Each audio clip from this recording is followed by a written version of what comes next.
লখিমপুৰ নামৰ এখন গাঁৱত নাৰায়ণে নিজৰ ছোৱালী মীনাক্ষীৰ লগত থাকে। মাজনী, তোমাৰ বিয়াৰ কাৰণে প্ৰস্তাৱ আহিছে। সিহঁতে 2 দিনৰ পিছত তোমাক চাবলৈ আহিব খুজিছে। দেউতা, মই বিয়া হ'ব বিচৰা নাই। মই গোটেই জীৱন দেৱী মা লক্ষ্মীক সেৱা আৰু আৰাধনা কৰিব বিচাৰিছোঁ। কিন্তু মাজনী, সমাজত থাকিলে বিয়া হ'বই লাগিব। তুমি বিয়া হৈও এইবোৰ কৰিব পাৰিবা। দেউতা, গৃহস্থী জীৱনত এই পূজা পাঠ কৰাটো অসম্ভৱ। সেইকাৰণে মই মানা কৰিছোঁ। কিন্তু নাৰায়ণে মীনাক্ষীক বুজাই মেলি বিয়াৰ কাৰণে মান্তি কৰালে। কিছুদিনৰ পিছত মীনাক্ষীৰ বিয়া হয়। মীনাক্ষীক শাহুৱেকে বহুত ষ্ট্ৰিক্ট কৰে। মীনাক্ষীক ঘৰৰ সকলো কামে কৰোৱায় আৰু কথাই কথাই কিবা কিবি কথা শুনায়। মীনাক্ষীয়ে এইবোৰ কাৰণে বহুত চিন্তাত থাকে। এদিন মীনাক্ষীয়ে মা লক্ষ্মী মন্দিৰলৈ গ'ল। মা, মোৰ নিজৰ মাক মই কেতিয়াও নেদেখিলোঁ। সৰুৰে পৰা আপোনাকে মোৰ মা হিচাপে মানি আহিছোঁ। বিয়াৰ পিছত মোৰ শাহু মাক মানিছোঁ, কিন্তু মোৰ শাহুৱে মোক শত্ৰু বুলি ভাবে, ইমান অত্যাচাৰ কৰে। মই আপোনাক পূজা কৰিবলৈও সময় নোপোৱা হৈছোঁ। বুজি পোৱা নাই মই কি কৰোঁ। মীনাক্ষীয়ে নিজৰ দুখৰ কথাবোৰ মা লক্ষ্মীক কৈ থাকোঁতে মীনাক্ষীৰ কান্ধত কোনোবাই হাত ৰাখিলে আৰু মীনাক্ষীয়ে পিছলৈ ঘূৰি চাই দেখে এজনী মহিলাই হাতত পূজা কৰা থালি লৈ থিয় হৈ ৰখি আছে। ভণ্টি, তুমি ইমান কিয় চিন্তাত আছা? মায়ে সকলোকে কৃপা কৰিব। আপুনি মোৰ কথাবোৰ শুনিলে চাগে। মই মা লক্ষ্মীক সৰুৰে পৰা পূজা কৰি আহিছোঁ। এতিয়া এইবোৰ কৰিবলৈ মোৰ কাৰণে কঠিন হৈ আছে। মই ইমান পূজা কৰাৰ পিছতো ইমান অত্যাচাৰ সহ্য কৰিব লগা হৈছে। তুমি চিন্তা নকৰিবা, সকলো ঠিক হৈ যাব। সদায় মন্দিৰলৈ আহিবা। ময়ো সদায় পূজা কৰিবলৈ আহোঁ। আমি দুয়ো মিলি মা লক্ষ্মীক পূজা কৰিম। মীনাক্ষীয়ে ঘৰলৈ যায়।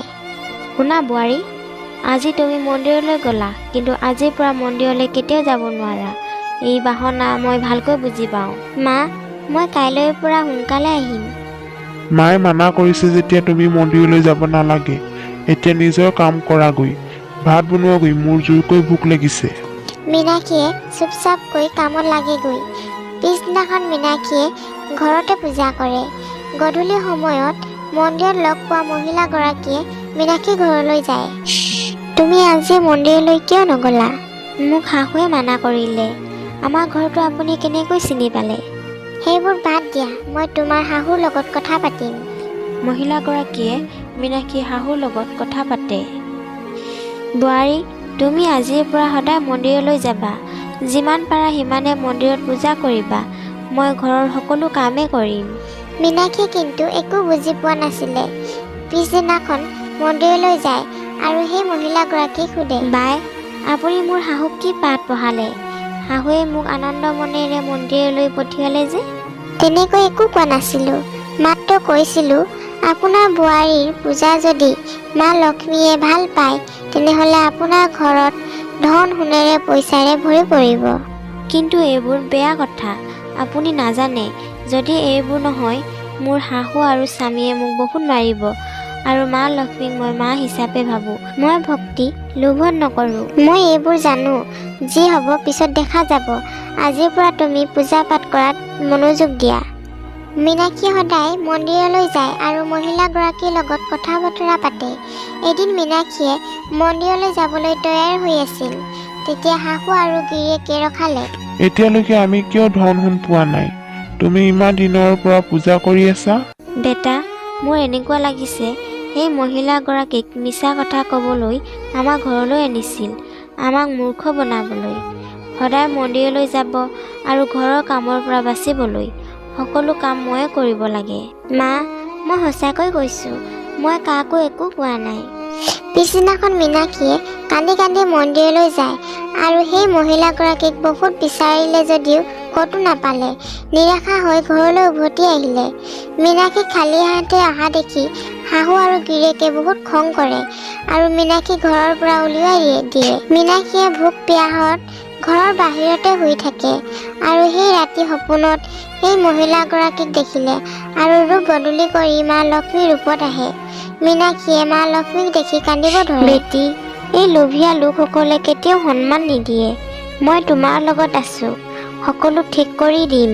কিছু সময়ৰ পিছত মীনাক্ষীয়ে সাৰ পালে। সেই সময়তে শাহুৱেকে কান্দি কান্দি মীনাক্ষীৰ ওচৰলৈ আহে। বেটি, মোক ক্ষমা কৰি দিয়া। মোক সপোনত দেৱী মা লক্ষ্মীয়ে দৰ্শন দিলে আৰু বহুত খঙত আছে। কিছু সময় পিছত সেই মহিলাগৰাকী ৰূপত আহে। তেতিয়াৰ পৰা মোৰ বেটাই উঠিব পৰা নাই। এই কথাবোৰ শুনি মীনাক্ষীয়ে ঘৰলৈ যায়।